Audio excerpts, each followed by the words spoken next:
कौन ब्रह्मा का पिता है, कौन विष्णु की मां, शंकर का दादा कौन है, हमको दे बता। ये जानने के लिए कृपया सुनिए जगत गुरु तत्वदर्शी संत रामपाल जी महाराज के अमृत वचन सर्व पवित्र धर्मों के पवित्र शास्त्रों के आधार पर। जैसा कि आपने वो शब्द सुना, तुम कर दो पल में पार हो जा रजा तेरी, मेहर तेरी महाराज जिस रजा तेरी। उस परमपिता परमात्मा सतपुरुष से अर्ज है कि तुम जिस पर राजी हो जा मालिक, जो चाहे सो कर सकते हो।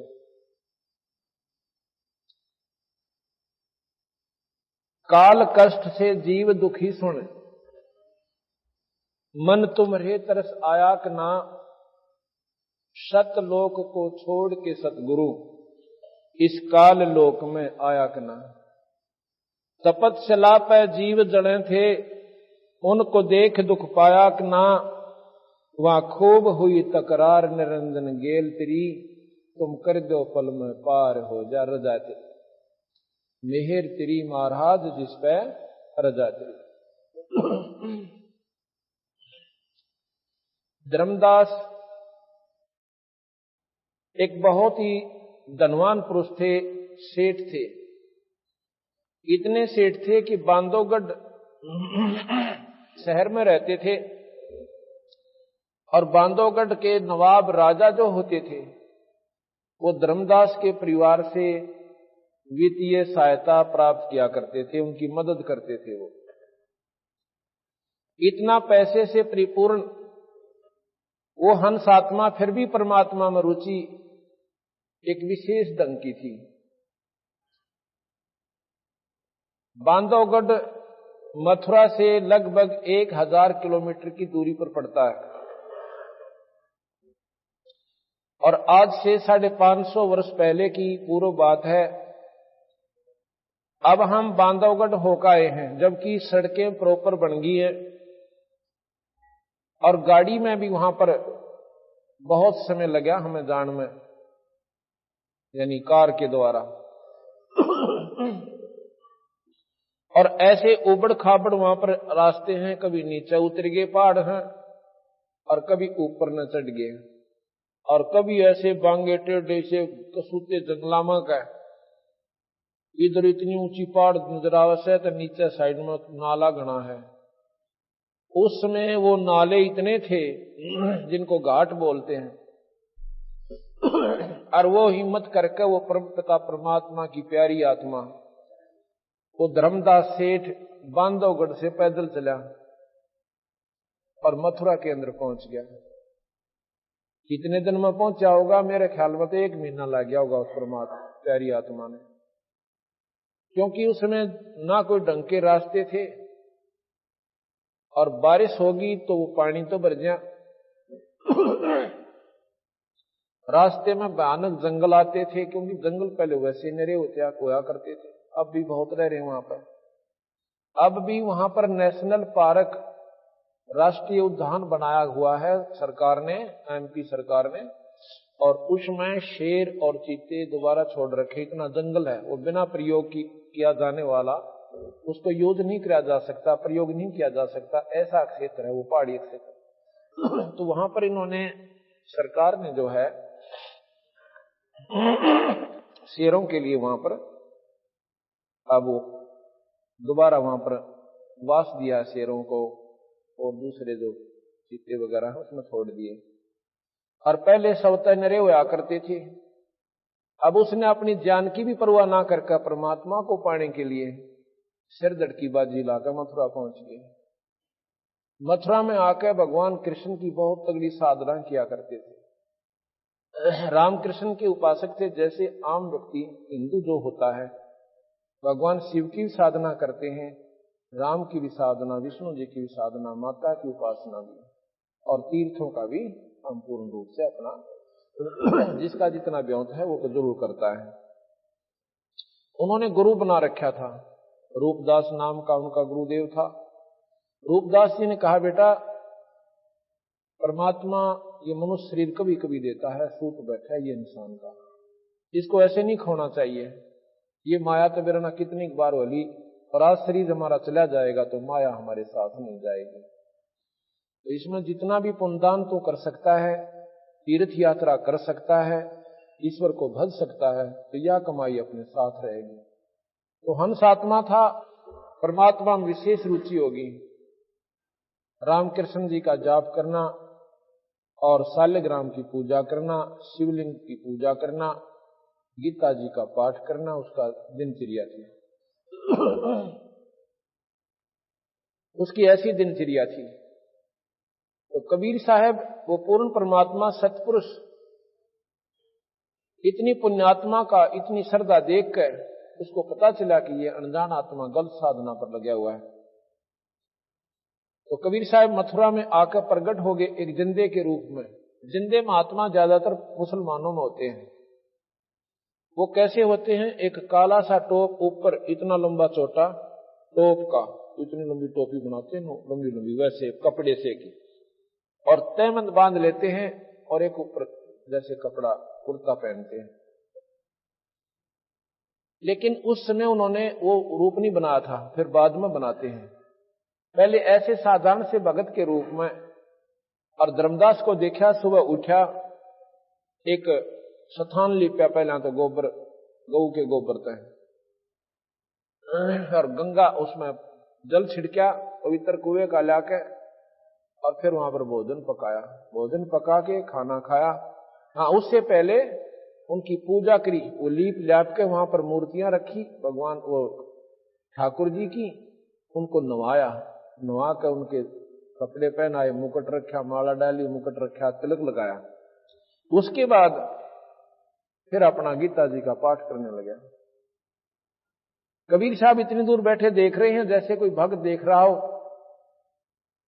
तो थोड़ी देर के बाद जब वो अपनी पूजा से निवृत्त हो लिया, तो कबीर साहब आकर कहने लगे, महात्मा जी क्यों उसने माला गाल रखी गल में, और वैष्णो साधु जैसा रूप बना रखा, तिलक लगा रखे, किसने? धर्मदास जी ने। कबीर साहब कहने लगे, भगत जी महाराज जी, आपको तो लगता है बहुत ही ज्ञान है परमात्मा के बारे में, और मैं बहुत भटक लिया, मुझे कोई ज्ञान नहीं हुआ, मैंने कोई सतमार्ग दर्शक नहीं मिल लिया। तो धर्मदास कहने लगा, भाई मैं बता दूंगा तेरे को, और जैसे मैं कहूं ऐसे कर लिए, तेरा बेड़ा पार हो जाएगा। अगजिमत ने ढूंढू था परमात्मा को, ऐसा मन व्यक्ति मिलावे, ऐसा संत मिलावे, मेरा बेड़ा पार हो है। क्या करते हो? उन्होंने बताया कि मैं गीता जी का पाठ करता हूं, 68 तीर्थ करता हूं, 68 तीर्थ करता हुआ अब मैं मथुरा में आया हुआ हूं, और भी अभी बाकी तीर्थ मेरे बकाया से सारे करके आऊंगा। कितने दिन लगेंगे? अक्के मेरा 2 वर्ष भी लग सकते हैं, 1 वर्ष भी लग सकता है, 6 महीने तो आज अगर कोई 68 तीर्थ करना चाहे अपनी कार में जाकर तब लगते हैं प्राणी को, और 60,000 रुपये लग गए, अब 30 में भी ना सब है। 68 तीर्थ पर जाने के लिए कम से कम 6 महीने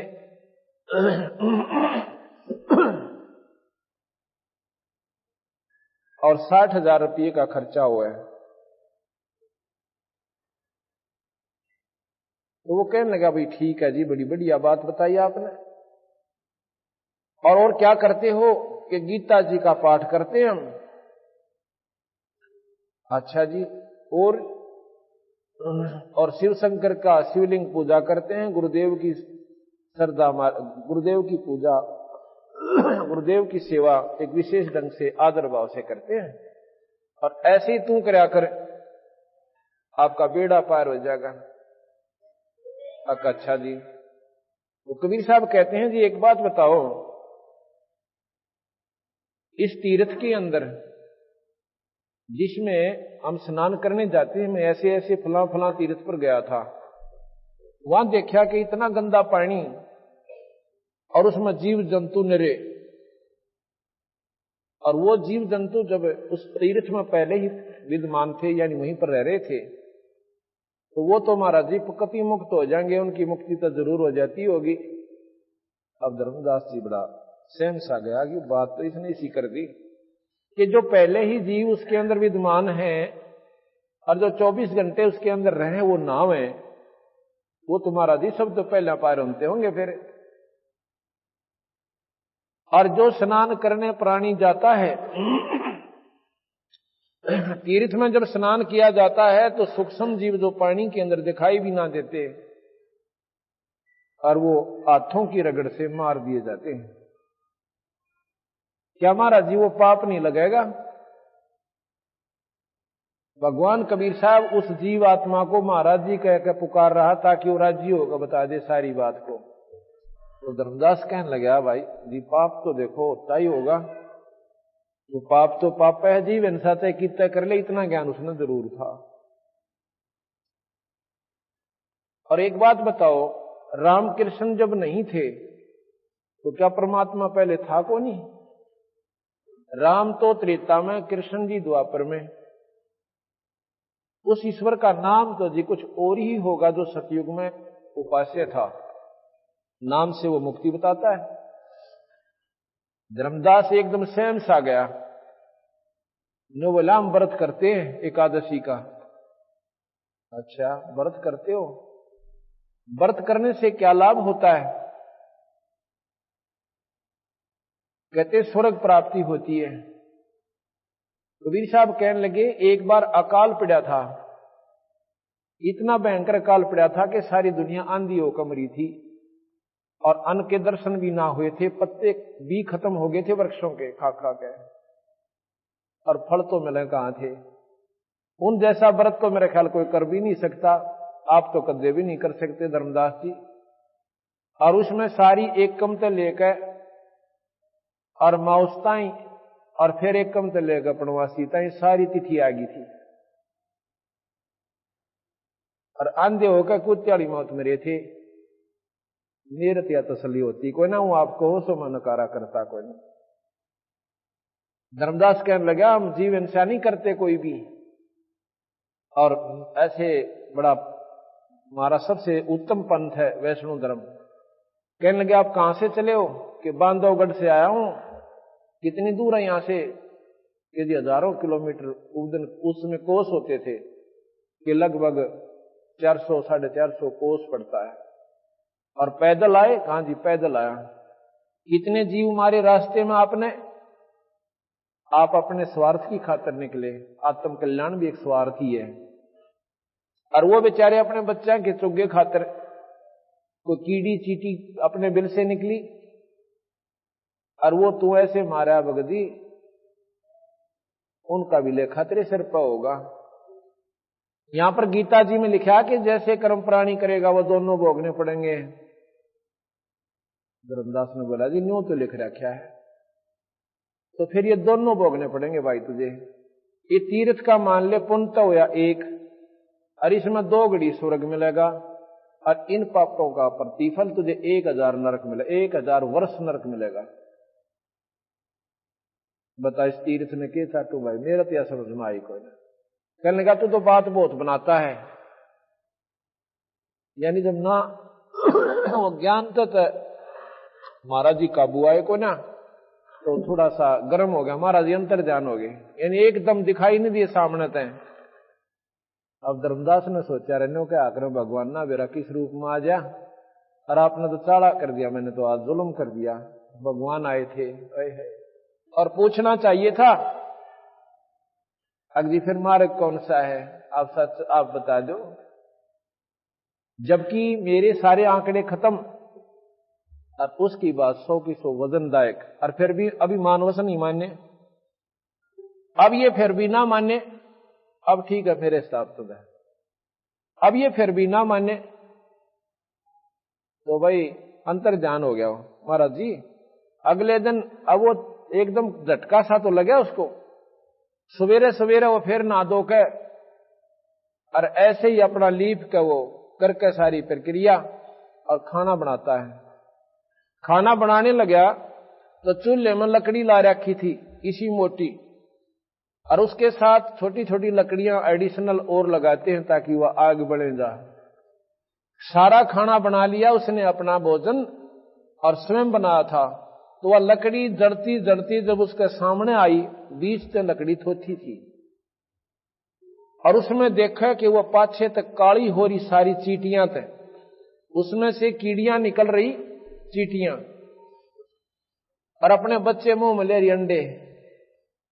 और कुछ उसका मां जो बाहर लकड़ी के पीछे एक गर्म होने से एक विशेष पदार्थ छोड़ देती वह लकड़ी, और वो पानी सा इतना उबल रहा होता, और उसमें पड़े और उसके सामने पटर पटर जैसे चटक पटक होकर मर रही हैं। और उसने देखा, उत्तरे की धर्मदास के विचार आया कि या तो कम से कम भी 3 फुट की लकड़ी थी, और इसमें सारी में ये कीड़ी थी, तने तो जुल्म कर दिया, इतने प्राणी मार दिए। मेरे ख्याल भी नरक भी परमात्मा ने न्यारा बनाना पड़ेगा मेरी खातिर। ओए होए होए। अब के विचार करा, क्योंकि आस्था परमात्मा में बहुत गणी थी। ईश्वर ने विचार अब पे, मतलब वो प्रेरणा आई सद्भावना पूर्वक कि आज मैं इस अन्न को नहीं खाऊंगा, इस सारी भोजन को, बात को किसी महापुरुष को खिला दूंगा, संत को, मेरे पाप कट जाएंगे, मेरा पीछा छूटा, मैं नहीं खाऊं इस बार।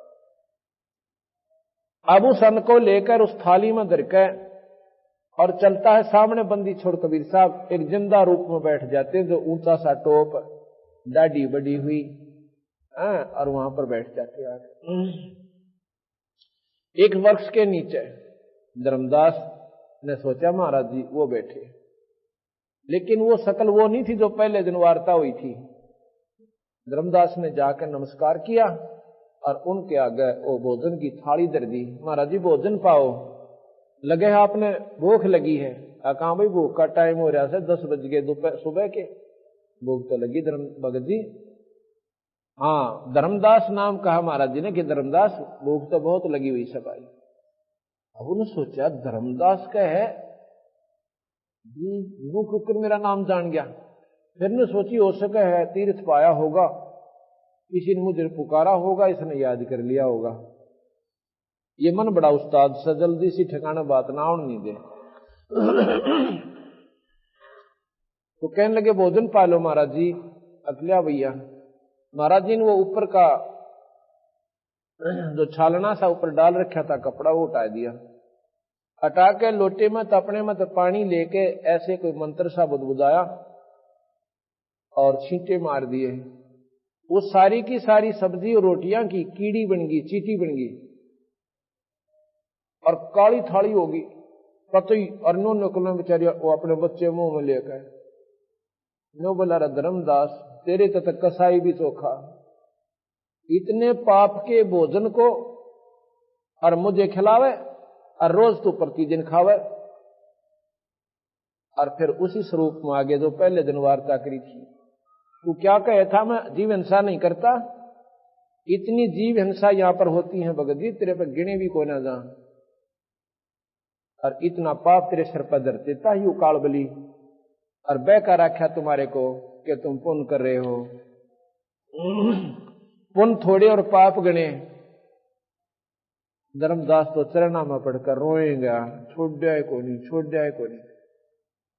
महाराज जी कहते हैं सुन भाई मैं खुद स्वयं परमात्मा हूं, पर नो विश्वास हो क्यों करे, क्यों नहीं होगा, क्योंकि हमारे इधर ज्ञान ऐसा गढ़ रखा कि परमात्मा आकार में आता है को ना, उसकी परिभाषा न्यारी है, उसका तो रूप ही कुछ और है, वो तो देखा ही नहीं जाता।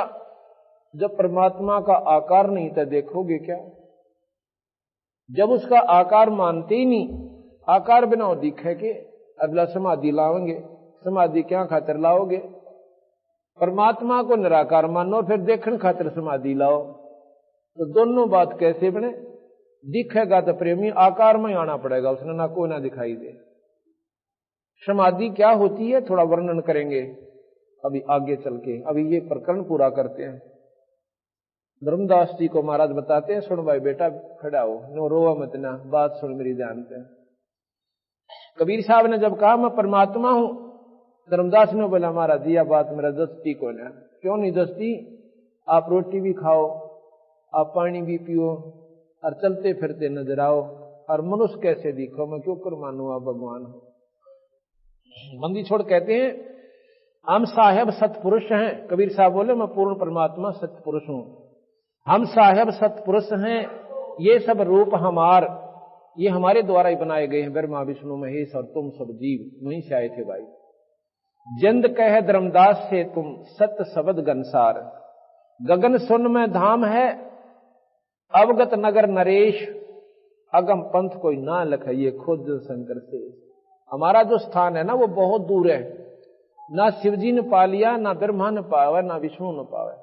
हम विधि बताओ भाई नहीं हो पावे, और आम व्यक्ति भी जा सके, भाई भी जा सके, बहन भी जा सके, और बूढ़ा भी जा सके। जब हमने 10 मंजिल की इमारत में जाना है, 10 मंजिल की मकान पर ऊपरली छत पर पहुंचना है मंजिल में तो कोई तो पीछे से चढ़ रहा है, कोई बराबर से चढ़ रहा है, और कोई सामने से लटक रहा है। कोई झांकी तक पहुंच गया एक मंजिल में, वहां से दड़ पड़ा। ये रास्ता उस वहां तक पहुंचने का नहीं है। अगर किसी के पास चाबी है वो मालिक आवे और अपने महल में ताला खोले और जीने में कह बूढ़ा ठेरा लूला लंगड़ा सहज सहज और पहुंच जावे। इसी प्रकार विधि ठीक हो परमात्मा पाने की तो आम व्यक्ति गृहस्थी सबसे पहले पार हो सकता है। अगर परमात्मा वही लोग पावे जो जंगल में बैठ जाते हैं तो हम क्या खातिर बाट देखें, फिर किस लिए गीता के पाठ न करते हैं, किस लिए हम राम राम कर रहे हैं। तो हमारा तो नंबर है कोई ना वक़्त देवी। तो गरीबदास महाराज ने, कबीर साहब ने यही भ्रम तोड़ा, भाई इस अंधेरे नटा दो। परमात्मा पाने के लिए कितने भी संत वो सब गृहस्थी भी पार हुए हैं। जैसे दरो को पार मानते हो और प्रहलाद को पार मानो। दरो ने 5 साल की आयु में, 5.5 साल की आयु में परमात्मा पाया। उसके बाद शादी करवाई 16 साल की आयु में और शादी करवा कर फिर 30,000 वर्ष राज किया पृथ्वी पर, क्योंकि उसका बड़ा भाई उत्तम मर चुका था, जिसको उत्तानपाद ने राज दे दिया था। उसकी मौसी के वचनबद्ध हो गए। वो जंगल में लड़ाई में मारा गया था, गंधर्व के साथ लड़ाई हुई थी। उसके बाद क्योंकि राज ही मांगा था ध्रुव ने भगवान से और स्वर्ग प्राप्ति मोक्ष, तो उसने 30,000 वर्ष राज किया। और 2 शादियों का प्रमाण सुख सागर में मिलता है कि ध्रुव की 2 शादियां हुई और फिर स्वर्ग में गया। इसी प्रकार प्रहलाद ने 10 साल की आयु में हिरण्य को नरसिंह प्रकट हुए, दर्शन हुए, उसके बाद ब्याह करवाया। और राजा बलि जिसने 100 यज्ञ करी थी, 100 मन देसी घी की, और जिसने स्वयं भगवान विष्णु 52 बनकर आए थे, वो राजा बलि प्रहलाद का पोता था, बैलोचन का लड़का था। प्रहलाद का लड़का बैलोचन था, बैलोचन का बलि हुआ। तो महाराज कहें, और गरीबदास महाराज छुड़ानी में हुए। एक जमींदार के घर में जन्म था, 4 लड़के 2 लड़की हुई, और उनका सारा प्रक्रिया करी, बच्चे पालन पोषण किया और खेत में काम किया। परमात्मा पाया, ढोल के डंके पर गाया और यह विधि बताई कि ये रास्ता आपको बिल्कुल आसानी से पार कर देगा। अन्य साधन है सतलोक तक जाने के, और ये अन्य साधन है स्वर्ग तक जाने के। और कबीर साहब गरीबदास जी का जो नाम मंत्र है वो सतलोक ले जाने का, यानी जहां पर ब्रह्मा नहीं जा सकता, जहां विष्णु नहीं जा सकता, जहां शिव नहीं जा सकता। क्यों नहीं जा सकता? क्योंकि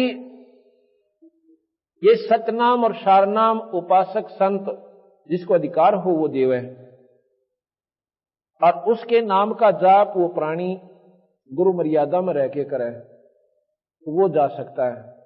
तो ब्रह्मा विष्णु महेश को कबीर साहब स्वयं आकर मिले थे, उनको प्रथम श्रेणी का नाम दिया था, ब्रह्मा को भी, विष्णु को भी, शिव जी को भी। दूसरी श्रेणी का जब नाम देने के लिए वो गए सतनाम का, तो निरंजन ने उनकी बुद्धि फेर दी, उनमें प्रकट हो गए।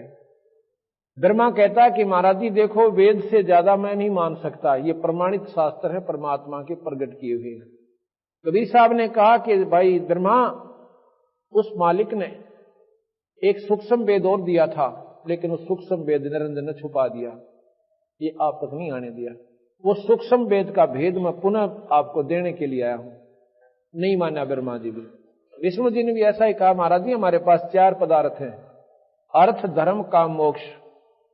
उसके किए कर्म का, धर्म धार्मिक कर्मों में रुचि बढ़ा जाए, क्योंकि गीता जी के ज्ञान से, रामायण महाभारत के पाठ से अंतःकरण साफ हो जाता है, भक्ति करने में रुचि बढ़ जाती है, काम मनोकामना पूर्ण हो, और मोक्ष कहते हैं स्वर्ग प्राप्ति कर दें। अंतिम यहां का स्वर्ग है 21 ब्रह्मांड तक। इसी प्रकार शिव जी को कहा, शिव जी ने भी वैसे महाराज का आदर बहुत किया शिव भगवान ने कबीर साहब का, लेकिन ये बात आगे स्वीकार नहीं करी। कहते हैं जी ब्रह्मा जी ने बताया वेदों में, ओम तो बड़ा मंत्र नहीं, और निरंजन से ऊपर भगवान नहीं, ब्रह्म से ऊपर कोई शक्ति नहीं। अच्छा भैया कोई बात नहीं। तो इस प्रकार जब तक सारनाम सतनाम नहीं प्राप्त होता, प्राणी पार नहीं हो सकता। गरीबदास जी ने लिखा, हम बैरागी ब्रह्मपद और सन्यासी महादेव, सोहम मंत्र दिया शिव जी को, वो करे हमारी सेव। वो शिव भगवान भी हमारी सेवा करता है। लेकिन आज हम इस स्थिति में हैं कि कबीर साहब को प्रथम तो शक्ति स्वीकार कर करा जी को ना कि इसमें कोई शक्ति है, क्योंकि हम उनको एक कवि, एक दुल्हा, बस इससे आगे स्वीकार नहीं कर पाए। क्यों नहीं कर पाए? क्योंकि उनकी लीलाओं का हमें ज्ञान नहीं हुआ। भगवान राम और कृष्ण, शिव, विष्णु जी को हमने क्यों परमात्मा स्वीकार किया? उनके जीवन चरित्र पढ़े। रामायण के अंदर भगवान राम की महिमा और राम कृष्ण लीला के अंदर भगवान कृष्ण की लीला बचपन से लेकर और आखिर तक हम सुनते चले गए। जो उन्होंने चमत्कार किए, जो उन्होंने लीलाएं दिखाई, उनके द्वारा हम इतने आकर्षित हो गए इनकी तरफ कि ये पूर्ण परमात्मा मान लिए। महाराज ने ये नहीं कहा कबीर साहब ने कि ये परमात्मा नहीं है, ये 3 लोक के भगवान है, 3 लोक के साहिब है। और 3 लोक के परमात्माओं में जो शक्ति होती है इनमें परिपूर्ण है। कंस जैसे राक्षस को ये खूब मार सकते हैं, रावण जैसे निर्भाग ने ये खूब गढ़ सकते हैं, लेकिन भाई ये जन्म मरण नहीं मिटा सकते, और भाग से ज्यादा नहीं दे सकते और भाग से कम नहीं कर सकते। और कबीर साहब क्या कर सकते हैं? ये भाग बढ़ा भी सकते हैं, ये घटा भी सकते हैं माड़े कर्मों को इनमें, और सतलोक प्राप्ति करवाएंगे, स्वर्ग नहीं जाने देंगे। यजुर्वेद के अंदर भगवान कबीर साहब की महिमा कई स्थान पर गाई गई है। सतपथ ब्राह्मण में, गोपथ ब्राह्मण में 108 श्लोक है, जिसमें पार्वती भगवान शिव से पूछे कि भगवान आप किसका ध्यान लगाते हो? आप तो स्वयं महादेव के महादेव हो, देवों के देव हो, महादेव हो, और ईशन के ईश हो, आप भी ध्यान किसका लगाओ? तो भगवान शिव कहते हैं पार्वती मेरा भगवान कबीर है। वो कहती है कबीर तो हमने पहली बार सुना भगवान, अब यह तो गलती खारी दुनिया। ये वो शक्ति है कि इसके बराबर इस ब्रह्मांड में कोई ईश्वर नहीं है। 108 श्लोकों में कबीर नाम की महिमा का न्यारा न्यारा वर्णन आपको वहां पर पढ़ने को मिलेगा। इस प्रकार अब धर्मदास के पास हम वापस आते हैं कि धर्मदास को महाराज जी समझा रहे हैं कि धर्मदास जो साधना आप कर रहे हो ये आपको पार नहीं कर सकती। प्रथम तो इतने उलझेड़े मुलझ गए कि उस काल बली ने आपको इतना गलत रास्ता दे रखा है, और उन संतों ने कहां से ज्ञान हुआ? बेचारे उन्होंने अपने शास्त्र पढ़े और उन शास्त्रों का अनुसरण किया और वही डंडोरा आगे पीट दिया। तो कहते हैं धर्मदास ले मैं बताऊं भाई तो कितने नुकसान करके आता है, मैं पूर्ण परमात्मा हूं। कैसे? गगन सुन में धाम है अवगत नगर नरेश, अगम पंथ कोई पावे नाई है खोज शंकर शेष। वो स्थान नहीं मिलता इनको, क्योंकि वो मार्ग, वो नाम, वो जाप, वो साधना यहां नहीं है। वो मैं देऊं भाई। सुन गगन सतगुर बसे पृथ्वी आसन थीर, और गरीब धर्मदास धोखा दिला वे छानो नीर और खीर। ना मैं जन्मो ना मरो, ना आऊं ना जाऊं, और शब्द विहंग सुन में ना हमारे धूप ना छान। ना तो मैं पैदा होता, कबीर साहब कहते, और ना मैं मरता। ये प्रमाण आपको आज बताएंगे कि कैसे कबीर साहब का आना हुआ और कैसे यहां से जाना हुआ, और बीच में उन्होंने कितने कितने चमत्कार आपको दिखाए। अगर हम इनकी महिमा को भगवान विष्णु यानी राम और कृष्ण की लीला से तुलना करेंगे, तब इतना तो जरूर यकीन होगा आपको कि जरूर ईश्वरीय शक्ति थी। बोले जिंद सुनो धर्मदासा, अमर पिंड प्राण नहीं श्वासा। वो जिंद रूप में, जिंदा रूप में साहेब आए थे परमात्मा कबीर साहब सतपुरुष। कहते हैं बोले जिंद सुनो धर्मदासा, अमर पिंड प्राण नहीं श्वासा। और गर्भ योनि में हम नहीं आए, और मादर पदर ना जननी जाए। ना मेरे माँ बाप और ना किसी माँ का मैं पैदा होता। शब्द स्वरूपी रूप हमारा, ये जो शरीर दिखा है ना तूने, ये मेरा शब्द रूप है। और क्या दिखलावे आचार विचारा। आचार किसे कहते हैं? जैसे कर्म कांड करते हैं, भाई मूर्ति पूजा करना, तीर्थ व्रत करना, ये इस प्रकार गीता जी का, भागवत का, रामायण का प्रतिदिन पाठ करना, ये आचार है, कर्म कांड है। और कर्म कांड स्वर्गापुर वासा, कर्म कांड से स्वर्गापुर जाता है और उसके बाद नरक में आ जाता है, जो नरक भोगने होते हैं। 70 ब्राह्मण की है हत्या, जो चौका तुम देवो नित्ता। ब्राह्मण की हत्या का शास्त्रों में इतना खतरनाक प्रमाण दे रखा है कि ब्राह्मण को मारे का पाप नहीं उतरता जीव का। कहते 70 ब्राह्मण की है हत्या, जो चौका तुम देवो नित्ता। है तुम जो रोजाना जो लीप के ना ये लीपते हो पृथ्वी को, और फिर भोजन तैयार करो उसमें, इतने पाप करते हो धर्मदास, 70 ब्राह्मण की हत्या हो जाती है। इतना पाप तेरे ऊपर है, और तू नो का मैं पाप नहीं करता।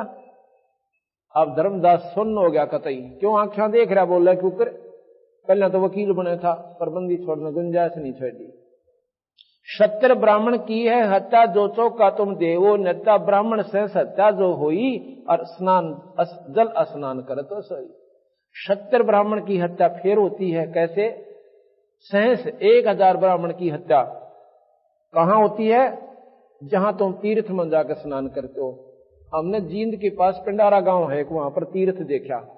वहां पर कहते पांडव आए थे और उन्होंने जोड़ खोजा था, और नो कहे वो मौस की बाट में देखी, और बैठ के माउस ना आई। अरे बिला शराब देगे, बिला कलयुग में रोज आया करेगी। एक बात बताओ, पांडव स्वयं दुखी, एक भी काम हल नहीं हुआ उनका, और उन जोड़ खोजा और हम नान जाओ उसमें। जब वो स्वयं सुखी नहीं हुए वहां के स्नान करने से, और हम वहां स्नान करके सुख की बाट देखें, ये उड़जेड़े किसने लाए? उन अनजान लोगों ने, जिन्हें मार्ग का बेरा नहीं था। अपना पीछा छुटवाने खातिर आगे हांडे जाएंगे, धक्के खानते उड़ा तेरा पीछा छूटेगा। क्योंकि सुख वो दे नहीं सकता, क्योंकि मार्ग कोई ना संत के पास। फिर उन्हें नहीं बंडा होगा, तुम फलानी जगह चला जा, फिर किसी ने गया पर बता देगा, वो बेचारा पहले तो पैसे इकट्ठे करो, उधर आवे कोई ना। क्यों उसका पीछा छुटवाना उसने? गया जी जान खातर कम से कम भी 5,000 रुपये चाहिए, और फिर वहां की समय काटे, फिर जावा गया पर इतना उससे कोई लाभ ना। फिर को एक बार द्वारका गेड़ा और मारा, द्वारका कौन सी आड़े है, इन तीर्था बनाया जाए, इतना उसका पंडा और दोनों नुकसान हो ले, मरना हो मर ले इतना। अब हमने वो तीर्थ देखा, अमावस्या के दिन वहां पर एक फिल्म भी बनवाई हमने। ओए होए, वो भोली बाली आत्मा जिनको गुमराह कर दिया, वो डटे तो ना डटती, नो कति जैसे पानी उमड़ का अगर नदी का, नो दुनिया इकट्ठी हो से, और ऐसा गंदा पानी हो जाता, उसमें गधे पानी नहीं पी सकते।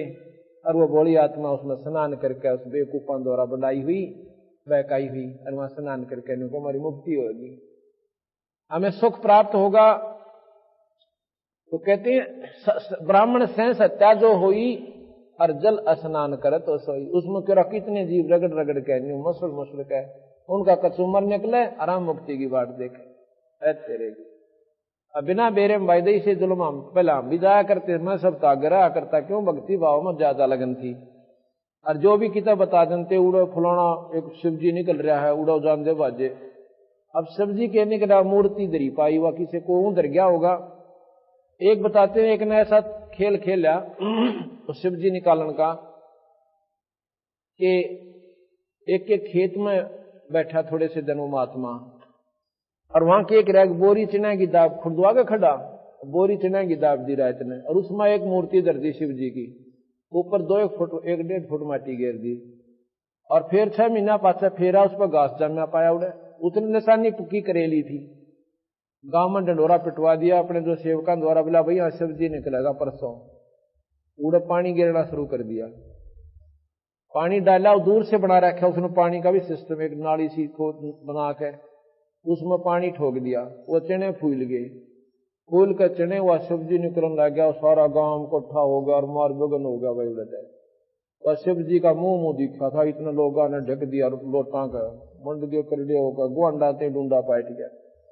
वो करके इकट्ठा सारे नमाल नर वो जा पाछा उन्हें सोचे भाई चल बाबा जी देगा, शिव जी ने तक मंदिर में स्थापित कर देते हैं, वो जब खाया तले तो वो चिने गेल चिपटे आए उसके तरह बुलाओ, वो फिर खोदा उसमें एक बोरी चिना की ठोक रखी ठहरी, तो इस प्रकार बेवकूफ बना कर वो शिव जी काट दिया धरती में। परमात्मा धरती में कोई पत्थर बनकर रहता है, वो सर्वव्यापक है, फिर तो इसमें भी है, वो देखो न सोते इसमें नहीं है, वो कण कण में विद्यमान है, इसलिए उसको पाने का स्थान अपना शरीर है, इसमें मिलेगा और कितना पावे को नहीं, और नहीं तो फिर आकार रूप में राम आए कृष्ण आए, उनके देखने से कौन पार हो गया। अगर नाम बिना पीछा छूटता हो जीव का तो भगवान कृष्ण तक कितना देखा था, और सारे पार हो जाते दर्शन से होते, तो ये तो नाड़ी आंट पकड़ा रखी हमारे ताई, और हमने को ज्ञान मिलाना इस मार्ग का। ब्राह्मण से सत्या जो होई, जल स्नान करत हो सोई, चौके कर्मी किट मर जाई, सूक्ष्म जीव जो दर्शे नहीं। चौके में लिपो हो ना, इतने जीव हैं जो दिखते भी को ना, और वो नो के सारे मरे हैं, और तुम्हारे को बहुत पाप हो से। चौके कर्मी किट मर जाही, सूक्ष्म जीव जो दर्शे नाही, पृथ्वी ऊपर पग जो धारे, कोट जीव एक जन्म मारे, करें आरती संजम सेवा, ये अपराध उतरे ना देवा। हरि बाती पृथ्वी के रंगा, कोट अनंत कोट उड़े पतंगा, तारक मंत्र कोट जपाही, वो जीव हिंसा उतरे नाही। ये तारक मंत्र दिया करो, फिर न को पाप तारण का मंत्र देता हूँ, राम राम राम राम राम राम मंड्या रहा, बस 1000 माला फेर दे। कहते हैं ये तारक मंत्र कोट जपाही, और वो जीव हिंसा उतरे नहीं। अगर राम के नाम तय और पाप कटे तो भगवान राम ने स्वयं दंड भोगना पड़ा उस अपने किए हुए कर्म का। कैसे कि भगवान राम ने सुग्रीव के भाई बाली को मारा था,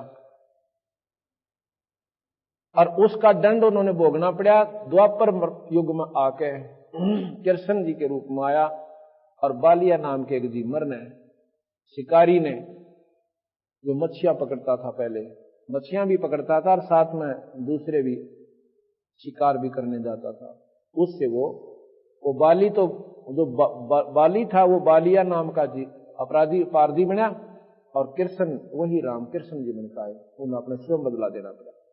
तो महाराज कहे कि तारक मंत्र कोट जपाही, ये जीव हिंसा उतरे नाही। ऐसा ज्ञान अचम सुनाऊं, पूजा अर्पण सब छुटाऊं। मैं आपको ऐसा मंत्र दे दूंगा भाई, ये सारे ही ना अपने तीर्थ पर जान की आवश्यकता पड़े, और ना ही कहीं आपको किसी प्रकार की अन्य साधना, जो व्रत कुछ नहीं करना पड़ेगा। एक नाम देते हैं, इसका आपका बेड़ा पार हो जाएगा। हमने आत्म कल्याण से ही तो मतलब है। जो भी कोई साधना हम कर रहे हैं अपने सुख सुविधा खातिर ही घर में कर रहे हैं, और वो होती भी कोई ना, और न पूज्य में जा रहे हैं। जो नुकसान होना है, ज्यादा पैसे वाला है, लाखों का वजह है, थोड़ा सा उसकी भैंस मर जा हुआ है बतेरी, तो बंदी छोड़ के हमारे शरण में आओ, पहले तुमने यहां सुख दूं, इतने सुख दूंगा कि तुम्हारे पर नावड़ा कोई ना, गिनने भूल जाओगे। अब तो पहले प्राणी यहां पर आते हैं, दुखमर होते हैं हमारे पास इस बंदी छोड़ के दरबार में, अरे दूसरा होना जब वो सुखमर होते हैं, वो सुखमर होते हैं कि हम पहले कहां भूल गए थे, हमने पहले मार्ग क्यों ना मिला, इतने दुख पा लिए। ऐसे ऐसे भक्त आए हैं, होंगे 20-20 साल तक बिरान माटी हो रही थी, ना घर में सुख था, ना कदे बालक बीमार, कदे हम दुखी, और इस बंदी छोड़ के शरण माते। ये काम था, ये पहले हम चौकस करें हैं कि जब तक हमारा मन सेट नहीं होगा इतना भक्ति हो क्यों करे। तो सबसे पहले बंदी छोड़ कबीर साहब हमारे ये सांसारिक कामों को इस स्थिति पर ले आओगे कि आपने उनकी चिंताएं बंद हो जाएगी। और चिंता बंद होएगी तो फिर आप क्या करोगे, फिर गफलत करते हो भक्ति भगवान में। महाराज के हमारा ये उद्देश्य नहीं, फिर गफलत में करोगे भगवान के मार्ग में भक्ति में तो फिर नुकसान शुरू हो जाएंगे। ये सुख इसलिए देता हूं कि तुम्हारा दृढ़ विश्वास हो हमारे में कि हम जो रास्ता बताओ सच सबाई, और फिर परमात्मा बच का अपना बेड़ा पार करवाओ। सतलोक चलो, वहां पर आपका दोबारा मरण नहीं होगा। स्वर्ग में गए प्राणी दोबारा आते हैं, ये आपने खूब पता है। भगवान कृष्ण भी कहते हैं, गीता जी का ज्ञान भी यही बतावा है कि अर्जुन तेरे मेरे असंख्य जन्म हो लिए, जन्म मरण तो मिटे नहीं। चोले बदलेंगे, कभी कुत्ते बन जाएंगे और कभी सूअर बन जाएंगे, कभी गधे बन जाएंगे, और कर्म अनुसार फिर मनुष्य भी बन जाओगे, पर भाई यह दुर्गति नहीं मिटे। यही माता शक्ति पुराण में कहती है कि हैवग्रीवा तेरा जन्म मरण नहीं मिटा सकती भाई, तेरा मरण तो जरूर होगा। तो उसने केवल मांगा, न्यो बोला जी मुझे ऐसा वर दे दो कि मैं हैवग्रीवता ही मरूं। अच्छा भाई तथास्तु। अब भगवान विष्णु को हैवग्रीव का रूप बनाना पड़ा उस माता के आशीर्वाद को भी रखते हुए। कैसे बनाया, कहते भगवान विष्णु राक्षसों से लड़ लड़कर थक कर एक स्थान पर बैठ गया और अपने तीर की को ऐसे ठोडी पर लगाकर एक पहाड़ी सी पर बैठा था। अब हैवग्रीव का न तंग ने कर दिए देवता, वो माता के पास गए, ना ब्रह्मा के पास गए, शिव के पास गए, न बोले मारे बस का तो कोई ना हैवग्रीवा मारना, इसको तो वरदान है हैवग्रीव ही मारे। तो कहां आए, तो ब्रह्मा जी बोला चलो विष्णु जी से प्रार्थना करते हैं, वो कर सकते हैं इस काम को। विष्णु जी निंद्रा में गणी में। अब सोचा भी इसने उठावा कैसे, उठाओगे तो पाप लगेगा। उन्होंने एक कीड़ा छोड़ दिया उस परतंचा के ऊपर, उस तार के ऊपर जो डोरी थी ना धनुष की। अब किसकी खुड़का होगा चलेगा ना, जब कीड़ा ऐसे ऐसे चलता है वो, तो उसकी आवाज बहुत जोर से होती है उस तार के ऊपर धनुष के ऊपर। तो महाराज की आंख खुल जाएंगी, हमारा भी नाम ना होगा, ना सोचेंगे कीड़ा चढ़ गया था। तो उन्होंने ऐसा ही कर दिया। कहते हो कीड़े ने पहले परतंचा काट दी, वो तार कट गया और कटने से उसका ठोडी ठाडी नाड़ भी कट गई भगवान विष्णु की। वह तो कितना गिराना कहां जा पड़ी और शरीर वहां रहेगा। इतना आवाज हुई कि सारे ब्रह्मंड गूंज गए। अब सारे घबरा गए, बड़ा चाड़ा पाटा। फिर मां की आराधना करी शेरा वाली की। उसने कहा भाई नो करो, ये उस सर का तो बेराना कित गया, इसके एक घोड़ा का गर्दन काट लाओ। घोड़े की गर्दन काट लाए और उस विष्णु के सिर पर रखकर उनको जीवित कर दिया माई ने, विष्णु जी को, शेरा वाली ने। और वो खड़ा हुआ तो कहने लगा अभी कैसे आए, ये व्याख्या उसने अपना स्वरूप तो ना देखा पर न्यू तो था सामने कौन कौन खड़े हैं, कैसे दर्शन दिए। तो माई वो कहते हैं कि महाराज जी ऐसे ऐसे बात बन गई है, हैवग्रीव नाम का एक राक्षस घना दुखी कर रहा है और आप बिना वो काम कोई नहीं कर सकता। चलो अब उस हैवग्रीव का मतलब है ऊपर गर्दन घोड़े की, तले देवता शरीर। हैवग्रीव माने गर्दन, और ऊपर की गर्दन तो घोड़े की, और ग्रीव माने गर्दन हैव घोड़ा, और नीचे का शरीर दूसरा। तो भगवान जब कृष्ण विष्णु ने वो हैवग्रीव नाम का राक्षस मारा तो कहने का भाव यह है कि जन्म मर नहीं मिटता। तो इस प्रकार ये पाप इतने बढ़ते चले जाएंगे। और कबीर साहब कहते हैं मैं तुम्हारा जन्म मरण मिटू, पहला तो भाई सबसे पहले इसको खत्म करूंगा और सतलोक ले जाऊंगा। सतलोक में जाने के बाद तुम्हारा दोबारा जन्म मरण नहीं होगा। अब सबसे ज्यादा दुख यहां पर मरने का। आज हम अपने बच्चों के साथ में कितने सुखी हैं? और भाई आप देख रहे हो रोजाना कितनी दुर्दांत घटना हमें सुनने मिले। कलेजा दैल जाता हमारा भी किसी की सुनते हैं कि एक घर के 2 प्राणी एक्सीडेंट में मर गए और उस घर में के बचा होगा। फिर बाकी सर कूट कूट कर दीवार फोड़ देते हैं और सर फोड़ लेते हैं, पर बनता कुछ को नहीं। तो महाराज के इतने बूंदे कष्ट तुमने असंख्य बार भोग लिए और फिर भी ना सोधी करते यहां से निकल जावा। और निकलने का सबसे आसान तरीका केवल बंदी छोड़ के भगवान कबीर साहब का मार्ग यानी नाम, नाम ही जीव को पार करेगा। गीता इसी का प्रमाण देती है। ओम नाम के मंत्र का भगवान गीता जी के अंदर नाम का जाप का महत्व देते हैं। राम नाम का गीता जी में कितना जिक्र नहीं है। और रामायण में लिखा है कि कलयुग केवल नाम आधारा और सुमर सुमर नर उतरो पारा। वो नाम कितना पार करेगा? विष्णु जी की साधना जो करने वाला प्राणी विष्णु लोक में चला जाएगा नाम के जाप से। जैसे धरु और प्रहलाद ने नाम ही जाप किया। प्रहलाद तो घर में ही रहा शुरू से ही और नाम के जाप से वही वस्तु प्राप्त की जो ध्रुव ने वन में प्राप्त की। यहां कहते हैं कि ऐसा ज्ञान अचम सुनाऊं, पूजा अर्पण सबे छुड़ाऊं। भाई खान पान में दमन प्राणी कैसे पाओ मुक्त निशानी। खाते हो ना उसमें भी जीव मरते हैं, पानी पीते हो उसमें भी जीव होते हैं, दूध से दही बनती है उसमें भी जीव होकर पैदा होकर मर जाते हैं, उसमें भी पाप हो। तो भाई तुम पीछा के ऊपर छूटे। तो धर्मदास कहने लगा महाराज जी फिर ये पाप तो होते ही रहेंगे जब तक हम आखिर तक रहेंगे। महाराज जी कहते मैं बताऊंगा। हमारे पास एक ऐसा मंत्र है, ऐसी दवाई है कि पहले तेरे पाप कर्मान फूकेगी कि जब ही नाम हृदय धरो भयो पाप को नाश। हृदय से चनगारी आग की भाई पड़े पुराने घास। ढेर लाग रहा हो घास का, चाहे 50 फुट ऊंचा और 10 किला में कहो सूखा घास यानी पाती वगैरह पराल इनकी दानों की, और एक चनगारी एक तिल्ली ला दो उसने फूक के और कति धरती का मिला देगी, हवा आवेगी उसने ठा के भगा देगी, उससे जनजोगी नहीं रहे। तो इसलिए महाराज कहते हैं हमारे पास एक ऐसा मंत्र है जो पहले पाप कर्मान काटेगा और तुम्हारे पुण्य प्रफुल्लित होंगे। ये ना ब्रह्मा के जाप से हो सके, ना विष्णु के हो सके, ना शिव के हो सके, क्योंकि ये आपको इनके नामों से आपके पुण्य बढ़ेंगे, आपकी भक्ति बढ़ेगी, और पाप बढ़ेंगे वो पाप भी गिले बढ़ेंगे। क्योंकि यहाँ दोनों भोगे हैं, पुण्य और पाप। पुण्य के लिए स्वर्ग है और पाप के लिए नरक है। जो ना स्वर्ग में भोगे हैं ना नरक में भोगे हैं वो कर्म आपने इस 184 के गट्टे में भोगने पड़ेंगे। ये ऐसा नियम निरंजन ने बनाकर ये कानून और ब्रह्मा विष्णु में इसको दे रखा है। इसको ये बदल नहीं सकते। हिंदुस्तान के कानून को कोई नहीं बदल सकता जो बना दिया गया। इसका अनुसरण करने से लाभ होगा। इसी प्रकार इन्होंने आगे गीता जी द्वारा और रामायण महाभारत के चरित्र दिखा के यही बताया भाई इसमें रहना है हमारे लोक में, तो ये नियम तुमने निभाने पड़ेंगे। इससे तुम्हारे पाप कम होंगे और भाई पुण्य ज्यादा हो जाएंगे। पुण्य के प्रभाव से तुम काफी दिन स्वर्ग रहोगे और पाप कम होंगे तो थोड़े दिन नरक में जाना पड़ेगा। पर यह 84 का चक्कर एक बार जरूर काटना पड़ेगा। ये नियम है यहाँ का 3 लोक का। कहते हैं कोट जीव जल अचमन प्राणी या मैं संक शुभ नहीं जानी।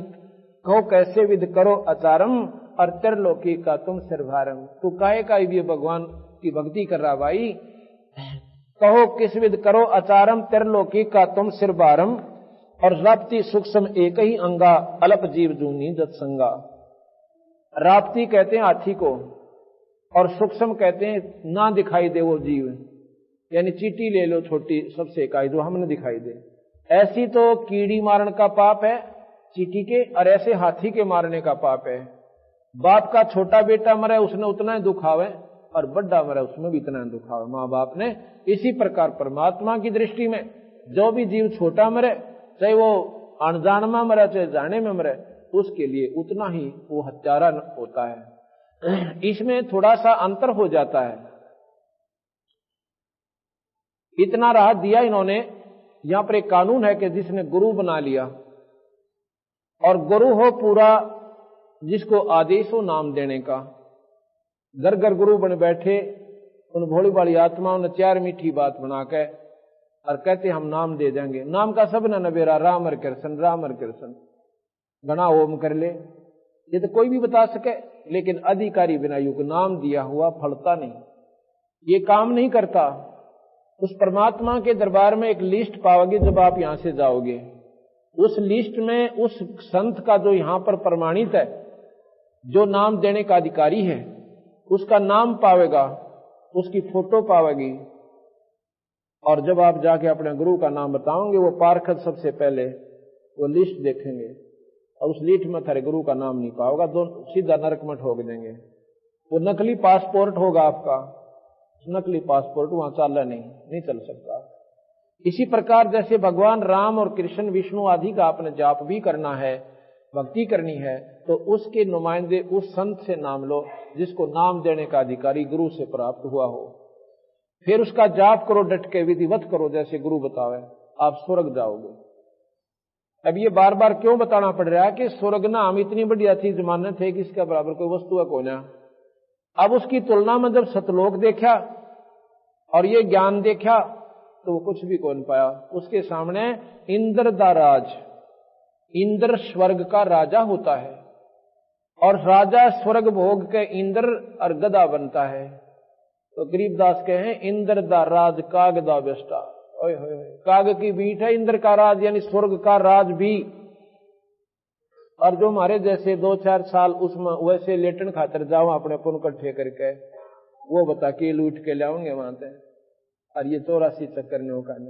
कबीर साहब कहें भाई इस बखेड़े ने मेरे बिना कोई मेटनिया नहीं सर, क्योंकि सतलोक की जानकारी किसी ने दिए ना शास्त्र में पाई।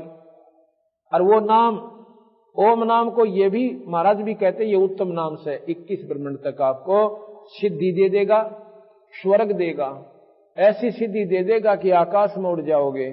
ऐसी सिद्धि प्राप्त कर लेंगे ऋषिजन के कई चोले बना लेंगे, यहां भी दिखा वहां भी दिखा वहां भी दिखा।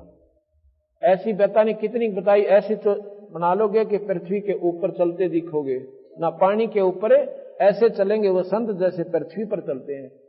तो कबीर साहब कहते हैं भाई ये मुक्ति का साधन नहीं बने, फिर जन्म मरण ना बेटा इन बात आते हैं।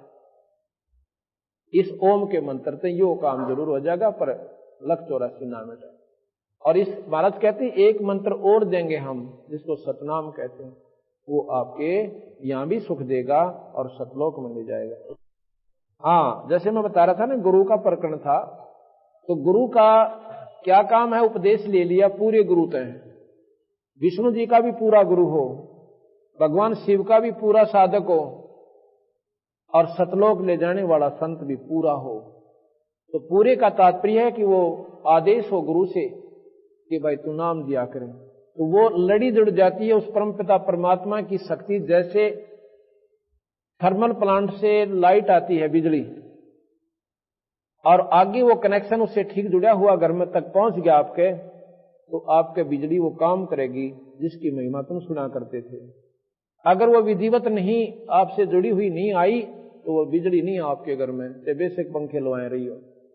इसी प्रकार ये परमात्मा की शक्ति ऐसे विधिवत आती है, और उसके नुमाइंदे संत एक तार का काम करता है, और उस संत के अंदर से परमात्मा आता है। संत के अंदर भगवान होता है। क्यों होता है कि जैसे तार में बिजली होती है। अब मान लीजिए आपने नाम लेने जाते हो और नाम दे दिया गुरुजी ने, वो क्या बताओगा, बीड़ी शराब मांस तम्बाकू कभी नहीं पीनी, भाई किसी की आत्मा नहीं दुखानी, एक टाइम भूखा रह लेना, अगर आपके भाग में स्वाभाविक कोई मिलता तो प्राप्त कर लेना। चाहे कोठी दे भगवान तने, चाहे कार दे तुझे, और चाहे फैक्ट्री लावा तेरी, पर भाई उसमें नींद खराब करके मत करिए। अगर किसी की आत्मा दुखा के करेगा तो सत्यानाश को प्राप्त होगा, और तेरे भाग में होगा डूंडा ठा देगा, वो भाग न परमात्मा नहीं रखा तेरे ने। और नहीं है तो बैठ कर अपना सूखी खा ले एक टाइम, पर लोग दिखावा देखम देखा टेलीविजन मत खरीद जाए। अपने बच्चा ने समझा ले बेटा हमारे बाग में कोई ना, बच्चा की भी आस्था होगी, ऐसी बात नहीं भगवान के नाम पर लागे पास है। तो इस प्रकार जब गुरु के पास जाते हैं तो जब वो नाम देता है ये परख लेता है कि ये अधिकारी हो लिया कि नहीं। उसकी 100 बार पेटा भरता, ये बात सुन ले भाई, अगर ऐसे नहीं करेगा तो ये आपका खत्म हो जाएगा, हमारा नाम नहीं रहेगा। तो वो समझो एक जैसे लाइसेंस होता है मोटरसाइकिल स्कूटर कार गाड़ी ट्रक चलाने का, वो लाइसेंस बनाने वाली अथॉरिटी के पास जाता है। नियम है कि जो लाइसेंस बनाने से पहले एक ट्रैफिक इंचार्ज होता है, उसको आदेश है कि पहले इसकी ट्राई ले पूरा, इसको साथ बैठावे गाड़ी में और कह चला भाई गाड़ी ने, और भीड़ बां के सारे के चला के लावे, और जब वो बिल्कुल सही चलावे, सही रोड सेंस को यानी सड़क के नियमों को सही निभाता है और ठीक ठाक गाड़ी निकाल आता है, उसका लाइसेंस बना दीजिए। लाइसेंस बनने के बाद अगर एक्सीडेंट हो जाता है तो उसका 90% दोष माफ हो जाता है।